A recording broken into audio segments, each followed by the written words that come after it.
First week of Advent, 2nd December, Monday. The first reading, a reading from the prophet Isaiah, chapter 2, verses 1 to 5. The word that Isaiah, the son of Amos, saw concerning Judah and Jerusalem. It shall come to pass in the latter days that the mountain of the house of the Lord shall be established as the highest of the mountains, and shall be lifted up above the hills, and all the nations shall flow to it. And many peoples shall come and say, Come, let us go up to the mountain of the Lord, to the house of God of Jacob, that he may teach us his ways, and that he may walk, so that we may walk in his paths. For out of Zion shall go forth the law and the word of the Lord from Jerusalem.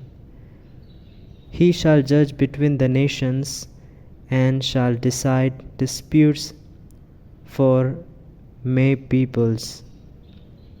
And they shall beat their swords into plowshares, and their spears into burning hooks. Nation shall not lift up sword against nation, neither shall they learn war any more. O house of Jacob, come, let us walk in the light of the Lord. The word of the Lord. Thanks be to God.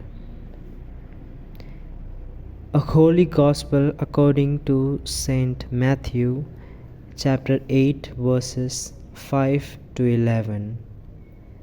At that time, when Jesus had entered Capernaum, a centurion came forward to him, appealing to him, Lord, my servant is lying paralyzed at home, suffering terribly.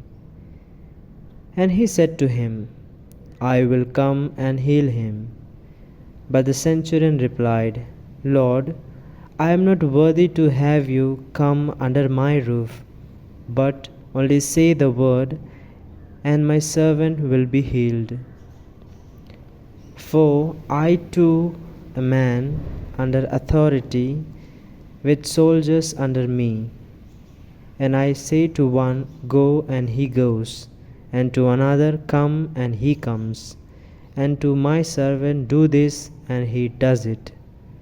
When Jesus heard this, he marveled and said to those who followed him, Truly I tell you, with on one in Israel have I found such faith.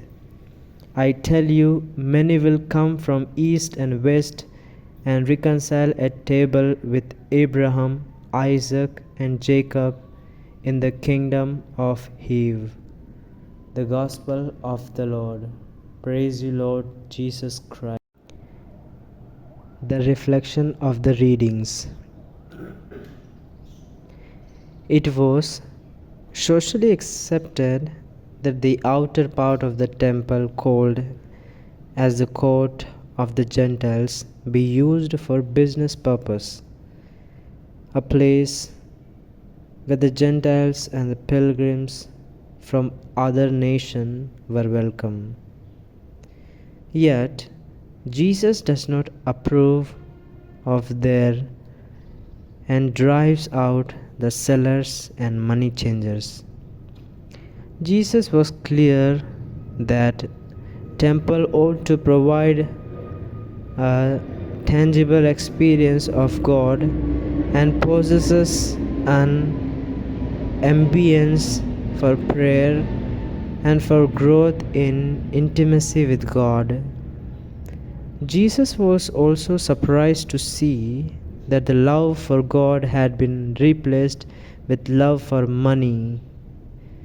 The warning that religion often attracts wolves in sheep's clothing and gives birth to abuses should never be forgotten.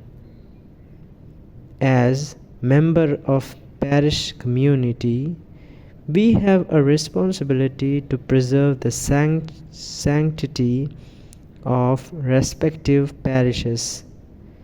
Let us reflect. Do I go to the church out of habit or because of parental pressure or because of genuine thirst for Christ?